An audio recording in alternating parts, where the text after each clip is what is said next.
lagi di USMW Bersandar, bersuara untuk pendengar. Hari ini aku Ajeng dari Angti 18 kedatangan dokter yang keren ini, dan hari ini kita akan bahas hal yang menarik, yaitu seputar anak-anak gitu. Mungkin seputar anak-anak. Sedikit ya orang yang ngomong tentang materi ini ya, Dok. Jadi ini adalah dokter Diatri Anindya Jati, yang merupakan spesialis anak lulusan dari UGM ya, dokter. Keren banget gak sih? Mungkin dokter mau menjelaskan sedikit tentang latar belakang dokter dan spesialisasi dari dokter gimana? Oke, saya adalah ngadepnya ke kamu aja boleh kan? Saya adalah dokter spesialis anak dengan subspesialisasinya di bidang emergensi dan terapi intensif anak. Jadi cocok banget ya dokter sama materi hari ini gitu. Yes. Oke, jadi mungkin pertanyaan pertama dari saya itu kayak apa aja sih kondisi kegawat daruratan yang paling banyak dokter temuin gitu di selama dokter menjadi dokter? Oke. Jadi kalau kegawat daruratan itu kan banyak banget. Cuman akhir-akhir ini saya merasa bahwa saya lagi sering sekali kedapatan kondisi pasien datang dengan kejang, dan kejangnya itu juga bukan yang kejang 5 menit, 10 menit gitu, nggak bisa 1 jam atau bahkan bisa berhari-hari gitu. Jadi itu yang paling utama. Terus kemudian yang sering juga adalah datang dengan kondisi sesak napas apapun penyebabnya gitu. Kalau misalnya dari kondisi tersebut itu mana yang bisa kita kategorikan atau kita bedakan sebagai yang darurat atau yang bisa ditanganin aja dok di rumah gitu? Kalau jadi misalkan kalau kejang itu biasanya harusnya secara alamiah itu biasanya bisa berhenti dengan sendiri kalau dia tidak ada penyakit-penyakit lain yang menyertai. Jadi contohnya kayak kejang demam itu kan pada prinsipnya kan dia kalau yang sederhana itu dia bisa di bawah 15 menit dia akan berhenti dengan sendiri. Itu kalau memang punya riwayat seperti itu dan orang tuanya sudah paham cara mengatasinya, nggak usah ke rumah sakit pun juga nggak apa-apa gitu. Cuman yang sering terjadi adalah kalau kondisinya berat itu atau ada penyakit-penyakit lain yang menyertai, dia kejangnya lebih dari 30 menit. Nah itu kalau sudah lebih dari 30 menit masuk kategori status epileptikus gitu. Jadi membutuhkan obat-obatan lain yang tidak bisa diberikan atau tata laksananya tidak bisa diberikan di rumah. Berarti tadi sebenarnya penting juga ya dokter kita edukasi kepada masyarakat kalau misalnya kejang itu ada banyak tipenya gitu. Berarti kalau mau nanya dokter kayak kejang yang sering datang tuh tentang penyebabnya. Oke, kalau misalkan dia lama kejangnya biasanya ada gangguan-gangguan seperti kayak infeksi di otak atau misalkan ada misalkan pernah dapat pasien dengan GNA terus glomerulonefritis akut, tapi kan dia dengan tekanan darah yang tinggi sekali. Nah ternyata tekanan darah yang tinggi sekali itu menyebabkan pembengkakan di otak dan itu yang menyebabkan kejang. Jadi alasannya datang ke rumah sakit bukan karena GNA-nya tapi karena kejangnya dan penurunan kesadarannya gitu. Dan baru tahu setelah kejangnya. Iya betul. Jadi begitu diperiksa, ternyata tanda-tanda ke arah GNA-nya jelas dengan tekanan darah yang tinggi gitu, kita baru bisa lihat gitu. Kalau dari masyarakat atau teman-teman yang nonton di rumah, gimana sih dok cara pertolongan pertama untuk adik-adik yang kayak ada kondisi darurat gitu dok? Oke. Kita terlalu spesifik ngomongin tentang kejang ya jadinya ya. Cuma kalau misalkan untuk kalau ada anak dengan kejang di rumah dan orang tua belum pernah melihat anaknya kejang, satu hal lagi, kejang pada anak-anak tuh sering kali tidak kelihatan ya, apalagi kalau dia masih bayi, masih di bawah 1 tahun, itu biasanya gejala-gejala kejangnya itu suka nggak kayak kalau orang dewasa kejang gitu. Jadi kadang-kadang bisa ada gerakan-gerakan yang sifatnya cuma berulang-berulang, kayak misalkan kakinya mengayuh gitu, apalagi ini terutama di bawah usia 2 bulanan gitu, kakinya mengayuh tanpa ada tujuan yang jelas, diulang-ulang terus gerakannya. Nah itu adalah sebenarnya kejang. Atau enggak matanya kedip-kedip terus tanpa ada alasan yang jelas, dia kejang sebenarnya. Jadi hal-hal kayak gitu harus diperhatiin oleh orang tua. Jadi ada hal-hal yang gerakan-gerakan yang abnormal, nggak ada tujuannya, terus repetitif itu, jadi itu harus dipikirkan ke arah kejang. Nah tata laksana kejang sendiri kalau buat orang tua di rumah adalah pastikan bahwa orang tuanya nggak boleh panik. Karena kalau orang tuanya panik biasanya situasinya jadi nggak enak, oksigenasinya juga ke anaknya juga nggak bagus, anaknya dikekep dan lain-lain gitu, biasanya tambah heboh. Terus kemudian apalagi biasanya kalau ada anak kejang, biasanya orang tuanya selalu langsung ngapain? Masukin sesuatu ke mulut nggak sih? Atau jarinya dimasukin ke mulut, atau enggak sendok dimasukin ke mulut, atau enggak bahkan ada yang pernah masukin kopi ke mulut. Katanya kalau misalnya dimasukin kopi terus kejangnya berhenti. Jadi intinya adalah pada saat anak sedang kejang sama sekali tidak boleh ada apapun masuk ke mulut, karena resiko untuk terjadinya tersedak atau aspirasi. Kemudian longgarkan bajunya anaknya. Jadi kalau misalkan bajunya agak ketat, dibuka dulu supaya oksigenasi juga akan lebih bagus. Dan usahakan untuk mengiringkan anaknya ke kanan atau ke kiri, terserah. Alasannya adalah biasanya kalau kejang air liurnya pun itu kan akan sulit untuk tertelan, jadi itu dan produksinya akan banyak, jadi itu nanti bisa masuk ke saluran nafas dan itu akan menyebabkan hal-hal lain yang lebih berat lagi gitu. Tersedak ya. Betul sekali. Itu sih. Terus kalau orang tuanya di rumah udah punya obatnya, kayak obat yang dia sekam atau obat anti kejang yang masuk lewat dubur, biasanya orang tua udah tahu caranya makainya, dikasihkan itu. Dan kalau ini adalah kejang yang pertama atau kejang yang lama lebih dari 15 menit, itu dibawa ke rumah sakit aja dulu gitu. Tapi urutan tadi yang nggak boleh panik, nggak boleh masukin apa-apa ke mulut, itu harus dikerjakan. Oke. Mungkin itu juga butuh diedukasi ya dokter, kayak aku juga sering dengar kayak kalau lagi kejang tuh kayak masukin sendok, dan itu ternyata nggak boleh. Gitu. Selain dari kejang ini juga banyak anak kecil yang kayak lagi bermain, beraktivitas itu kayak antara jatuh atau cedera, kesleo gitu. Gimana sih cara kita untuk membedakan penanganan dari patah tulang atau kesleo itu pada anak-anak dan pada orang dewasa gitu? Jadi trikinya pada anak-anak adalah apa coba? Anak-anak pertumbuhan. Itu satu, pertumbuhan. Kalau pertumbuhan sih kalau misalkan terjadi patah tulang tuh biasanya malah mereka green stick fracture, jadi nggak patah krok gitu, enggak. Cuman yang paling susah adalah di anak-anak adalah anamnesisnya, ya kan? Gimana caranya nanya, ada tadi ngapain? Ada tadi gimana caranya? Dia kan cuma nangis doang kan. Terus dan biasanya kita juga pun nggak tahu apa yang terjadi dan tingkat keparahan dari ini anak sakitnya sampai apa sih gitu.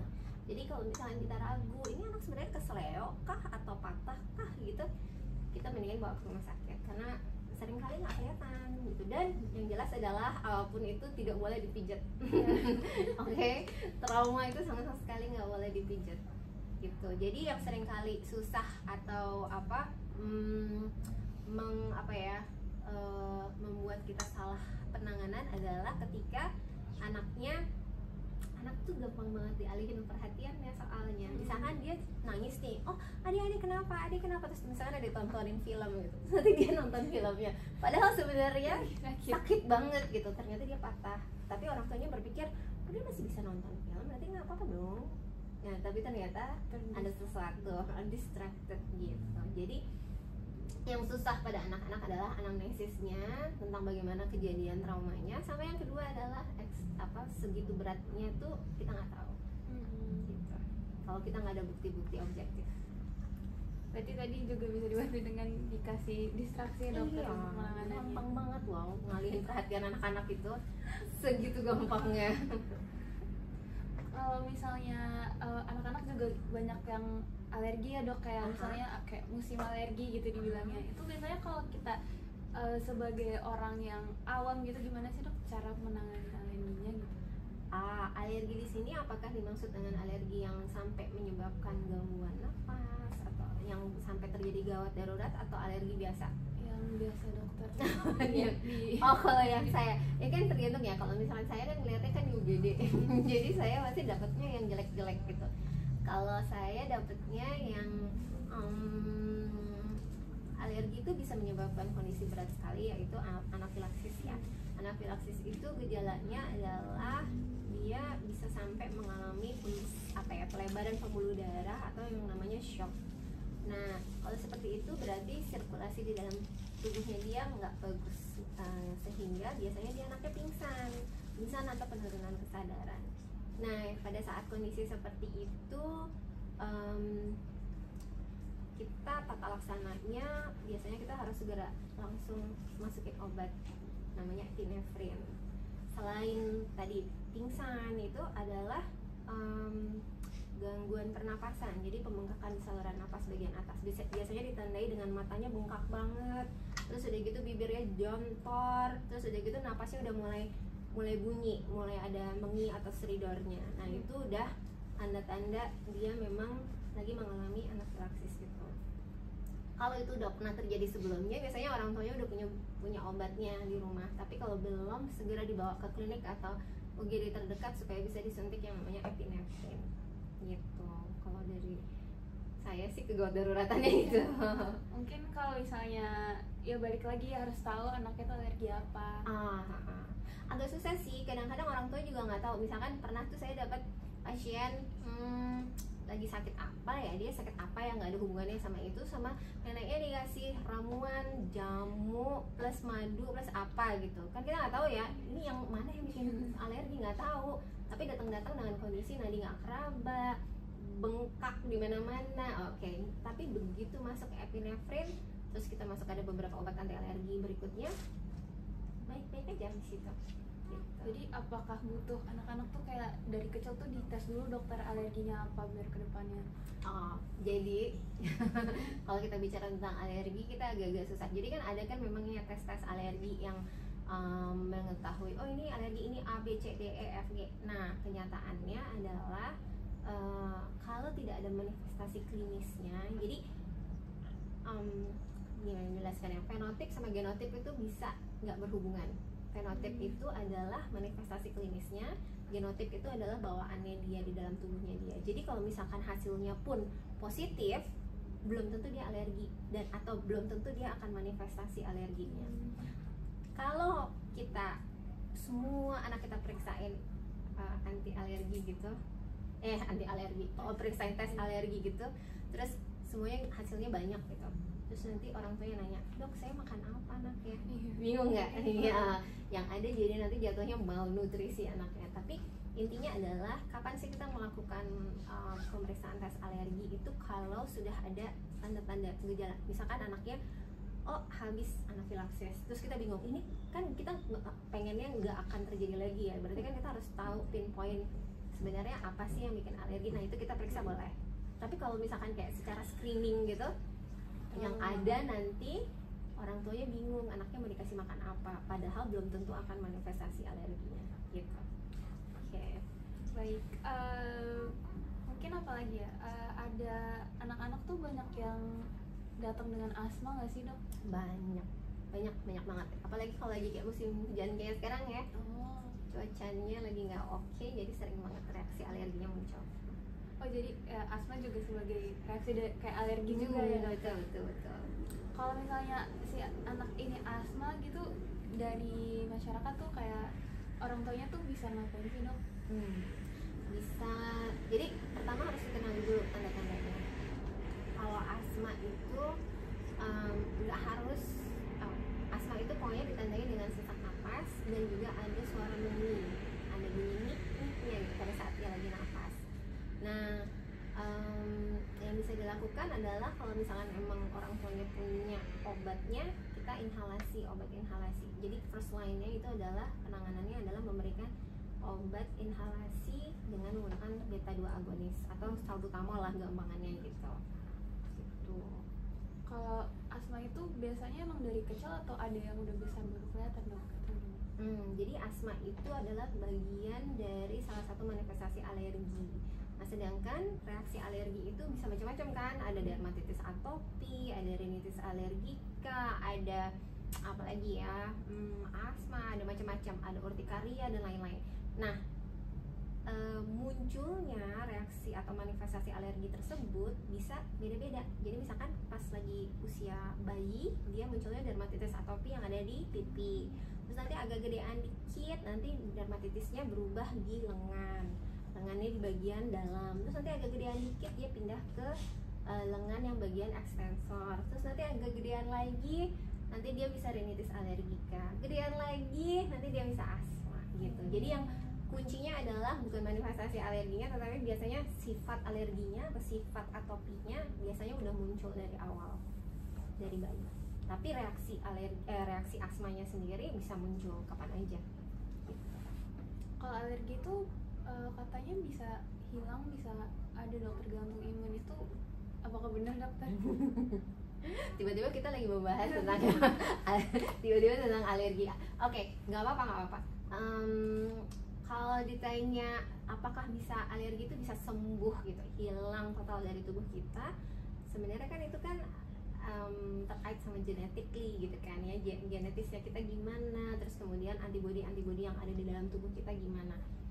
Sebenarnya nggak bisa hilang. Jadi kamu ke dokter mana aja pasti akan bilang nggak bisa hilang, tapi kita bisa menghindari pencetusnya. Jadi kalau misalkan kita udah pernah reaksi alergi yang cukup berat, identifikasi apa sih yang mencetuskan hal tersebut, kayak yang tadi yang ceritanya yang anafilaksis itu, kemudian kita menghindari benda itu gitu.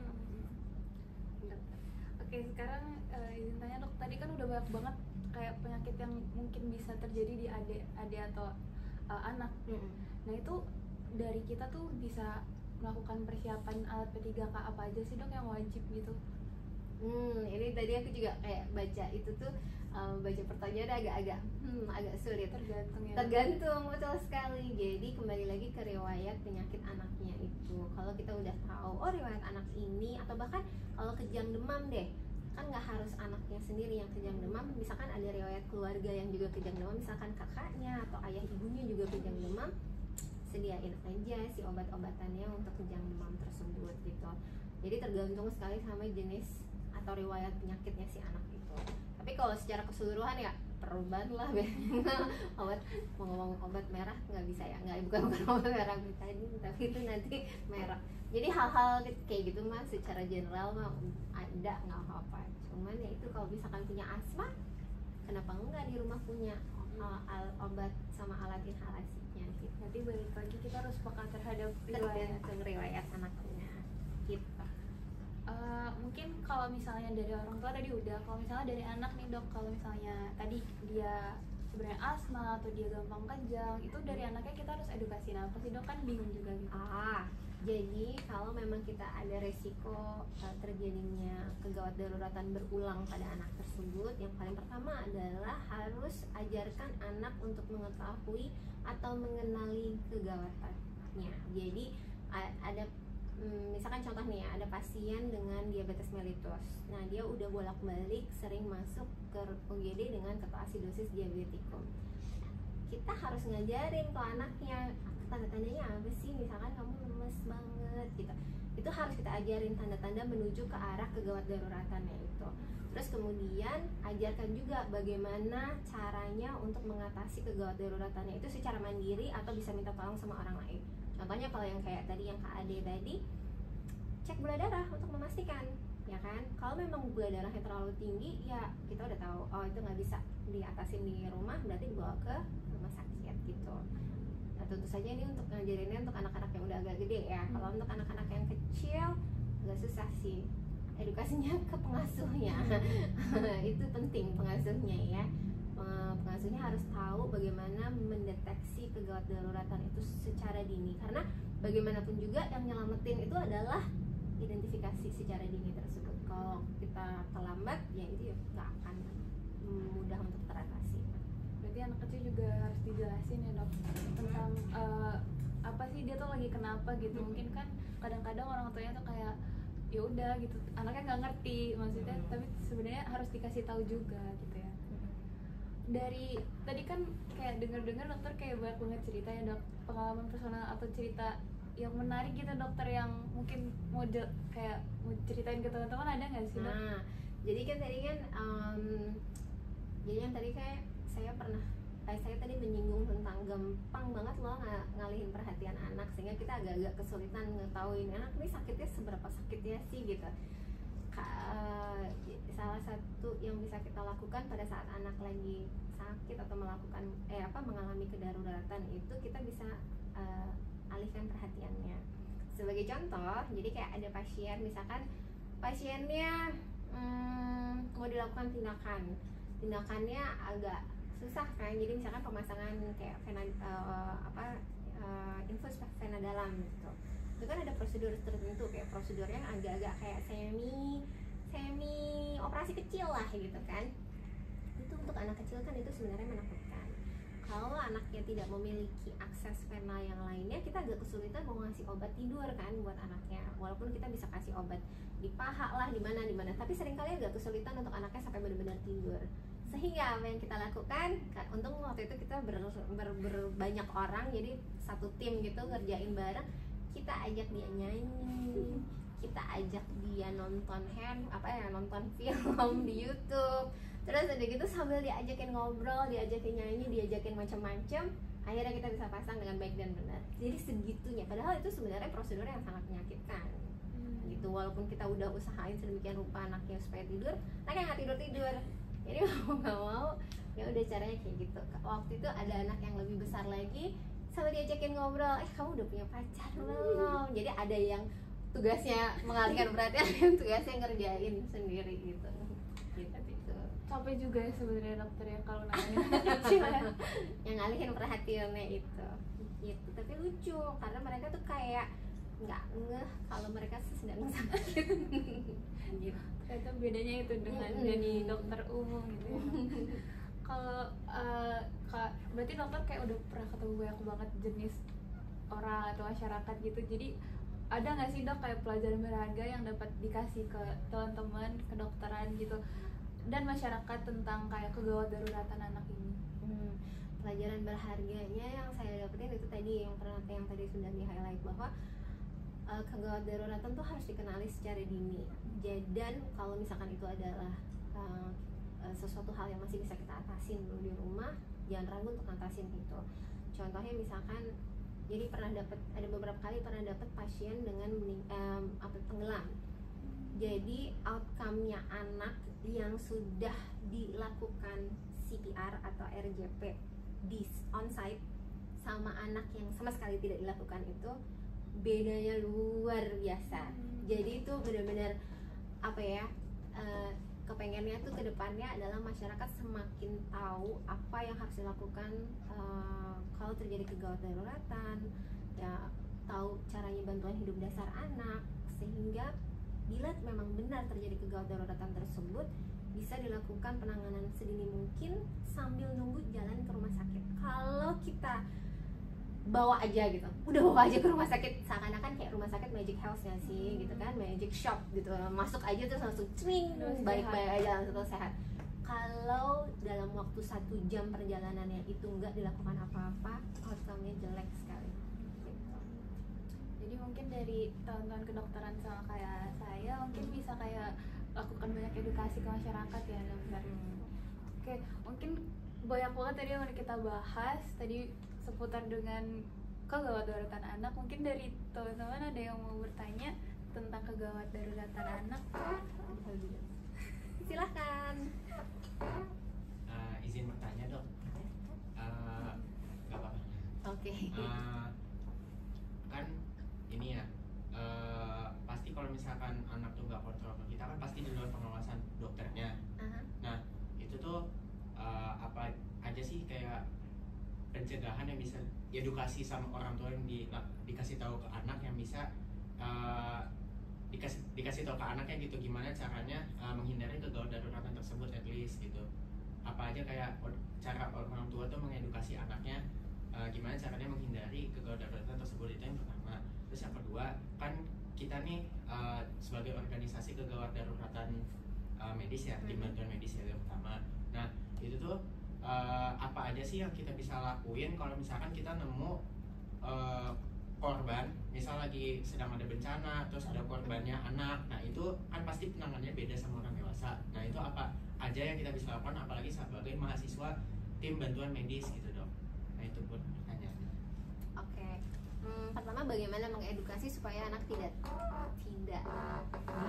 tidak mengalami kegawat daruratan gitu. Tadi yang kita udah bahas bahwa kita harus pastikan bahwa ya sesuai dengan riwayat penyakit anaknya. Kalau memang ada sesuatu hal yang berisiko untuk terjadinya berulang, itu kita harus kasih tahu, hey, itu nanti kalau ada rasa-rasanya kamu kayaknya mau pusing atau rasa-rasanya kamu habis makan coklat terus kamu sesek, kamu bilang ya, dan kasih tahu anak apa tindakan pertama yang harus dilakukan. Jadi misalkan anak-anak tuh bisa loh diajarin loh. Jadi misalkan kalau sesek bilang ya, nanti mama kasih ini gitu.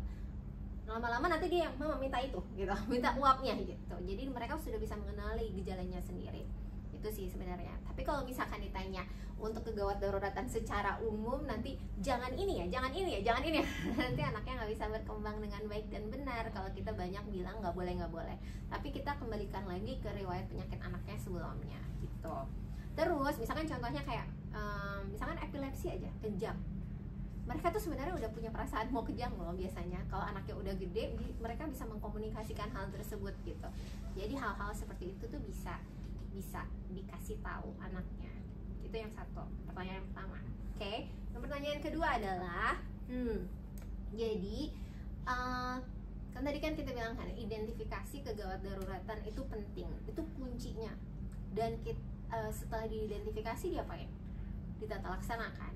Jadi kalau misalkan sebagai mahasiswa dan tim bantuan medis dan nanti juga akan menjadi dokter, hal yang paling penting harus tahu semuanya adalah bagaimana identifikasi kegawat daruratan. Tentu saja ada cara-caranya kan mengidentifikasi, dan tentu saja sepertinya sudah pernah diajarkan. Dan harapan saya adalah kalianlah yang kemudian mengedukasi masyarakat. Karena kayak misalkan pediatric assessment triangle gitu, ya kan pernah belajar pediatric assessment triangle kan? Jadi dengan tools yang sebenarnya mudah itu kita bisa tahu, anak ini ada kegawat daruratan apa enggak, dan kegawat daruratannya apa, dan apa sih yang bisa kita lakukan sesegera mungkin. Dan tools itu kan sebenarnya dipakainya buat medis ya. Sebenarnya kita bisa aja ngajarin ke orang tua atau ke masyarakat sehingga mereka di rumah juga tahu sebenarnya ini bisa dirawat di rumah atau harus dibawa ke UGD segera ya gitu. Mau kita bahas tentang pediatric assessment triangle. Itu yang ini ya, yang airway breathing circulation itu ya. Appearance breathing. Yes, itu dia. Jadi hal yang sesimpel itu kan di bawah 1 menit tanpa alat. Bayangkan itu kalau kita bisa menerjemahkan itu dengan bahasa awam, harusnya itu akan sangat ngebantu orang tua mengetahui ini tuh terjadi kegawat daruratan yang harus ditangani segera apa enggak. Tahu ini mau dibawa ke poli atau dibawa ke UGD. Karena seringkali kita dapetin pasien sebenarnya anaknya udah megap-megap, udah biru, tapi sama orang tuanya tetap dibawanya ke poli, mau ketemu sama dokter anaknya soalnya, karena kalau di UGD nggak ketemu sama dokter anaknya gitu. Padahal kata kuncinya di sini adalah terjadi kegawat daruratan yang harus diatasi segera, gitu, ya kan? Jadi sangat bagus banget kalau kalian di sini semuanya bisa mengajarkan si PAT tersebut dengan bahasa yang awam, entah nanti dengan cara edukasinya lewat podcast, lewat talk show dan lain-lain. Itu sangat bagus banget. Oke. Makasih banyak. Iya, sama-sama. Mungkin sudah pertanyaannya ya. Oke. Makasih banyak ya dokter atas waktunya untuk episode ini, sangat membuka wawasan kita tentang sebenarnya kegawat daruratan tuh beda loh juga di anak, dan kita juga harus edukasi ke anak-anaknya kalau misalnya dia udah mulai tadi kayak alergi atau kejang gitu. Jadi mulai dari kita dulu baru nanti kita bisa ke rumah sakit gitu ya dokter.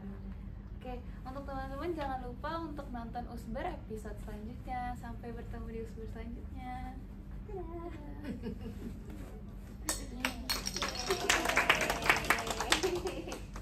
Makasih banyak dokter. Sama-sama.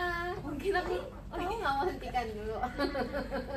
agak sedikit kadang-kadang aku bingung ngomong apa. Gak apa-apa. Makasih banyak.